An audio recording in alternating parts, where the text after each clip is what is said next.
इसमें आपका next question है, वो इस प्रश्न में कहते हैं कि एक उच्च प्रतिरोध का एक समान तार जिसकी लंबाई 10 मीटर है एक बैटरी से जोड़ा गया है, इसका विद्युत वाहक बल 30 वोल्ट है। अब देखिए विद्युत वाहक बल कितना दे दिया, 30 वोल्ट दे दिया। धात्विक तार है, उसकी लंबाई 10 मीटर दे रखी है। मान लीजिए ये कोई 10 मीटर लंबा तार है, इसकी लंबाई कितनी है, 10 मीटर है। 10 मीटर लंबा कोई तार है, इसके दो सिरे हैं, इसको मान लीजिए ए, इसको मान लीजिए बी। इस तार का सीधा कनेक्शन एक बैटरी से किया है। किससे, बैटरी से। बैटरी का विद्युत वाहक बल कितना है, E। बैटरी का विद्युत वाहक बल मान लीजिए E है और E की वैल्यू दे रखी है इन्होंने इस प्रश्न में कितनी, 30 वोल्ट है। E इक्वल टू कितना, 30 वोल्ट।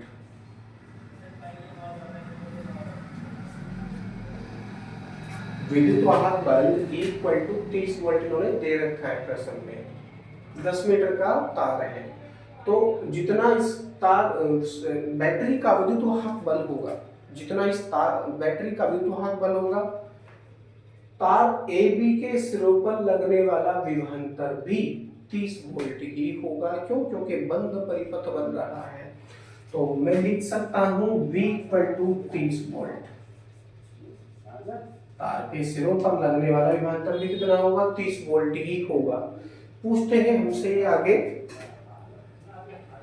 इस तार में वैद्युत क्षेत्र की तीव्रता कितनी है। तो तार में वैद्युत क्षेत्र की तीव्रता यदि आप याद करेंगे तो इक्वल टू सूत्र है V upon L, equal to V upon L। वैद्युत क्षेत्र की तीव्रता ज्ञात कर रहे हैं, इंटेंसिटी ऑफ इलेक्ट्रिक फील्ड, तो पोटेंशियल डिफरेंस कितना हो जाएगा, 30 बटे L की वैल्यू कितनी है, 10 मीटर, तो 30 बटे 10, 0 से 0 काटो, बचा केवल 3, तो इक्वल टू कितना हो जाएगा, 3 वोल्ट 50 मीटर। जो आपका ऊपर का तार है, इस तार में 3 वोल्ट प्रति मीटर का वैद्युत क्षेत्र उत्पन्न हो रहा है। ठीक है, तो पहला आंसर ये प्राप्त हो चुका है। आगे वो कहते हैं, यदि एक दूसरा समरूप तार पहले तार के समांतर क्रम में जोड़ दिया जाए तो वैद्युत क्षेत्र की तीव्रता में क्या प्रभाव पड़ेगा। तो बच्चों कोई प्रभाव नहीं पड़ेगा। वो कह रहे हैं समांतर क्रम में एक ऐसा ही तार, समान लंबाई का एक ऐसा ही तार इसके समांतर क्रम में जोड़ दिया जाए तो ये इसको पहला तार मान लीजिए। अब समांतर क्रम का मतलब है ये दूसरा तार हो जाएगा, ये तार नंबर 2 हो जाएगा। दूसरा समरूप तार किसी भी धातु का हो सकता है, वो पहले तार के समांतर क्रम में यदि जोड़ दिया जाएगा। अब देखिए इसकी लंबाई भी कितनी है, इसकी लंबाई भी कितनी है, 10 मीटर है, और इसके सिरे पर लगने वाला विभवांतर भी कितना हो जाएगा, 30 वोल्ट ही हो जाएगा। तो इस कंडीशन में भी वैद्युत क्षेत्र की तीव्रता इस तार में भी यदि आप देखेंगे तो 3 वोल्ट प्रति मीटर ही आएगी। तो वैद्युत क्षेत्र की तीव्रता को आप क्या कह सकते हैं, वैद्युत क्षेत्र सेकंड कंडीशन में अपरिवर्तित रहेगा, अपरिवर्तित रहेगा। तो ये आंसर आ चुका है। नेक्स्ट क्वेश्चन है, वो इस प्रश्न में कहते हैं, एक बेलनाकार चालक में स्थायी धारा बह रही है, क्या चालक के भीतर वैद्युत क्षेत्र है। हाँ बिल्कुल है, क्योंकि चालक में धारा तभी बहती है जब चालक के भीतर वैद्युत क्षेत्र प्रत्येक मुक्त इलेक्ट्रॉन पर बल आरोपित करता है। ठीक है, तो वैद्युत क्षेत्र तभी स्थापित होता है, इसको समझ लेते हैं एक चित्र की सहायता से।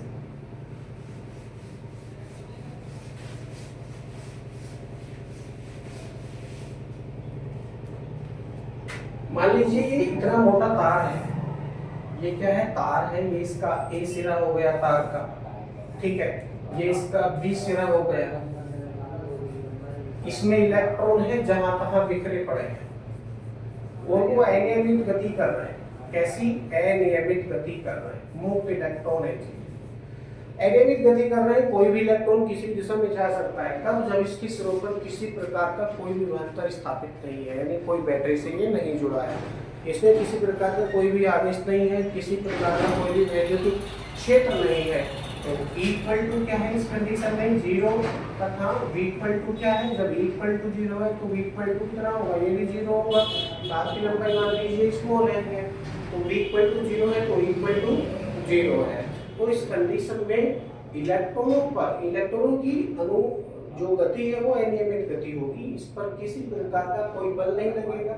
अनियमित गति ये करेंगे, अनियमित गति। अब अनियमित गति करने के कारण ये एक दूसरे से टकराते रहेंगे, एक दूसरे से लगातार टकराने के कारण इनकी दिशाएं भी परिवर्तित होती रहेंगी। मान लीजिए ये इलेक्ट्रॉन है, ये इधर को चला, ये इलेक्ट्रॉन ऊपर को चला, दोनों टकरा गए तो इनकी दिशा परिवर्तित हो गई। पहले ऊपर का इलेक्ट्रॉन नीचे को आ रहा था और नीचे का इलेक्ट्रॉन ऊपर को जा रहा था, लेकिन टकराने के पश्चात ऊपर वाला इलेक्ट्रॉन ऊपर को चला गया, नीचे वाला इलेक्ट्रॉन नीचे को चला गया। ठीक उसी प्रकार से ये आपस में टकराते रहते हैं यहाँ वहाँ एक दूसरे से। टकराने के कारण इनकी दिशाएं लगातार परिवर्तित होती रहती है। दिशाएं लगातार परिवर्तित होने के कारण यदि इनकी नेट गति देखें तो नेट गति क्या है? वो 0 रहती है। नेट गति 0 ही बनी रहती है सभी दिशाओं में गति करने के कारण। हाँ, यदि ये इलेक्ट्रॉन केवल एक ही दिशा में गति करे, ऐसा केवल तभी हो सकता है जब इस तार के सिरों पर हम कोई विभवांतर लगा दें या किसी प्रकार का कोई वैद्युत क्षेत्र स्थापित कर दें। तो वैद्युत क्षेत्र भी स्थापित करना कह लो या इसके सिरों पर लगने वाला विभवांतर कह लो, दोनों बातों का एक ही मतलब है। क्यों? क्योंकि वैद्युत क्षेत्र केवल कब स्थापित हो सकता है? विभवांतर से। क्यों? क्योंकि equal to v upon n, equal to v upon n। यदि v की वैल्यू 0 है तो किसी प्रकार का कोई वैद्युत क्षेत्र उत्पन्न नहीं होगा। यदि v की वैल्यू कुछ है, मान लो 1 वोल्ट है, 2, 3, 10, 20 कितने भी वोल्ट क्यों ना हो, तो उस अनुपात में e की वैल्यू बढ़ेगी, उस अनुपात में e की वैल्यू बढ़ेगी। तो इक्वल टू क्या है? v अपॉन n है। दोनों अगर एक कोई सा भी वैल्यू अगर 0 है तो दूसरी अपने आप ही 0 हो जाती है, एक दूसरे के बिना नहीं रह सकते, v और e।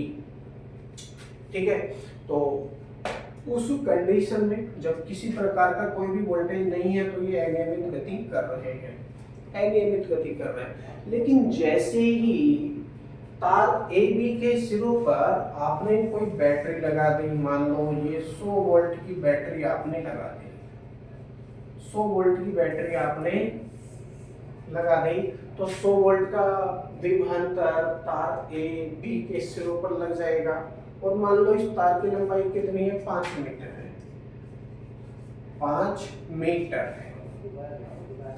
तो तार में उत्पन्न होने वाला वैद्युत क्षेत्र कितना हो जाएगा? Equal to v upon n के अनुसार यदि हम देखें तो 100/5, 100/5 डिवाइड करेंगे तो कितना हो जाएगा? 20 आ जाएगा, 20 पंजे 100, 20 वोल्ट प्रति मीटर। यानी इस कंडीशन में तार में 20 वोल्ट प्रति मीटर, 20 वोल्ट प्रति मीटर का वैद्युत क्षेत्र स्थापित हो रहा है। अब देखिए, अब जब वैद्युत क्षेत्र स्थापित हो रहा है और इलेक्ट्रॉन पर अपना भी आवेश है, इस इलेक्ट्रॉन पर या एक इलेक्ट्रॉन पे विचार कर लेते हो, है ना, बहुत सारे इलेक्ट्रॉन है, कई लाख इलेक्ट्रॉन है, इसमें कई करोड़ है, ठीक है। इन सब पर विचार ना करके केवल एक पर विचार कर लीजिए। मान लीजिए इस एक इलेक्ट्रॉन का आवेश स्मॉल e है और वैद्युत क्षेत्र प्रत्येक इलेक्ट्रॉन पर बिल्कुल बराबर कार्य कर रहा है, तो इस पर भी वैद्युत क्षेत्र की तीव्रता कितनी है? इक्वल टू 20 वोल्ट प्रति मीटर है। तो सूत्र है, इस इलेक्ट्रॉन पर लगने वाला जो बल है, इस इलेक्ट्रॉन पर लगने वाला जो बल है वो क्या हो जाएगा? F equal to small e into capital E, small e into capital E। इसके अनुसार जो बल है वो स्थापित होगा। अगर बल स्थापित होगा तो यह बल एक प्रकार की त्वरित गति कराएगा, इलेक्ट्रॉनों को एक प्रकार की त्वरित गति करवाएगा। कैसे? Equal to F upon n के अनुसार, equal to F upon m के अनुसार इस इलेक्ट्रॉन में त्वरित गति होना शुरू हो जाएगी। त्वरित गति ये केवल तब तक होती रहेगी जब तक बैटरी जुड़ी है। जब तक बैटरी जुड़ी है, यानी इसके सिरों पर कोई ना कोई वैद्युत क्षेत्र स्थापित हो रहा है। और जैसे ही आप बैटरी हटा देते हैं, कनेक्शन काट देते हैं, मान लो ये तार काट देंगे हम, ये तार काट दिया चूहों मान लीजिए, चलो हमने काट दिया उदाहरण के लिए, तो ये जब कनेक्शन यहाँ से काट देंगे तो कनेक्शन काटने से तार AB के सिरों पर लगने वाला विभवांतर फिर से 0 हो जाएगा। विभवांतर फिर से 0 होने के कारण उसमें किसी प्रकार का कोई वैद्युत क्षेत्र नहीं रहेगा, तो EB क्या हो जाएगा, 0 हो जाएगा। जब E की वैल्यू 0 हो जाएगी तो ये इलेक्ट्रॉन फिर से स्वतंत्र हो जाएंगे यहाँ वहाँ गति करने के लिए, और जब स्वतंत्र हो जाएंगे यानी अनुशासनहीन हो जाएंगे तो यहाँ वहाँ एक दूसरे से टकराते रहेंगे। जब टकराते रहेंगे तो नेट गति क्या हो जाएगी, इनकी 0 हो जाएगी। तो इस कंडीशन में तार में किसी प्रकार की कोई वैद्युत धारा प्रवाहित नहीं हो सकती है। विभवांतर V स्थापित कर देंगे इसके सिरों पर, तो विभवांतर V मान लीजिए 100 वोल्ट स्थापित हो गया बैटरी के द्वारा, तो 100 वोल्ट स्थापित होने से इस तार की लंबाई मान लीजिए 5 मीटर है, तो उस कंडीशन में E = 20 वोल्ट प्रति मीटर आपको सूत्र के अनुसार प्राप्त होता है। यानी E इसमें आ चुका है। जब E आ चुका है तो इलेक्ट्रॉनों पर कोई बल लगेगा। अब देखिए ये बैटरी का धन सिरा है और ये ऋण सिरा है, प्लस माइनस। धारा हमेशा पॉजिटिव सिरे से आगे बढ़ती है। जब धारा की दिशा इस तरफ होगी तो इलेक्ट्रॉनों की दिशा इस तरफ होगी, यानी इसमें जो इलेक्ट्रॉन चलेंगे, इलेक्ट्रॉनों पर लगने वाला बल बिंदु B से A की तरफ को होगा, और जो आपका वैद्युत क्षेत्र की दिशा है इस तार में ऋणावेश से धनावेश की ओर को होती है, तो ऋण सिरा इसका ये है, धन सिरा इसका ये है। क्योंकि बैटरी से डायरेक्टली जुड़ा है ना ये वाला सिरा, तो ये ऋण हो गया, और ये बैटरी के धन सिरे से डायरेक्ट जुड़ा है तो ये धन हो गया। ठीक है, तो वैद्युत क्षेत्र की यदि आप दिशा देखेंगे तो वैद्युत क्षेत्र की दिशा इसके अपोजिट रहेगी, तो वैद्युत क्षेत्र भी इस तरफ ही है। इसके कारण इलेक्ट्रॉनों पर लगने वाला बल भी इसी तरफ। तो ये सभी इलेक्ट्रॉन, एक की बात नहीं कर रहा, मैं सबकी बात कर रहा हूँ, सभी इलेक्ट्रॉन एक ही दिशा का मतलब है बिंदु B से A की तरफ गति करना शुरू कर देते हैं, और ये बिंदु A से निकल के तार में आ जाते हैं, तार से निकल के इस बैटरी के टर्मिनल में आ जाते हैं, फिर माइनस में, फिर इसी तरह से घूमते ये एक निश्चित पथ बना देते हैं। कुछ इस तरह से निश्चित पथ, इलेक्ट्रॉनों का निश्चित पथ बनना शुरू हो जाता है।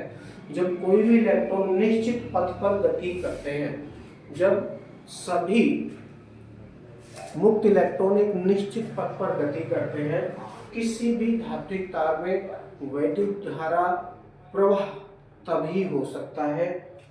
यदि नहीं हो रही है, इसमें ये जो निश्चित दिशा वाली गति है वो नहीं हो रही है, तो उसमें किसी प्रकार की कोई वैद्युत धारा प्रवाह नहीं होगा। क्वेश्चन में भी हमसे यही पूछा गया था।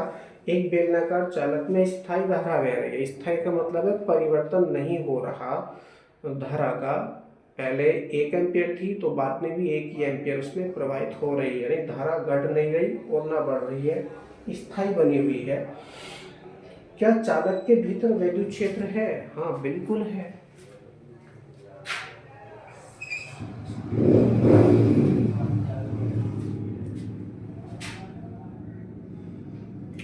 ठीक है, तो ये आपका हल हो चुका है।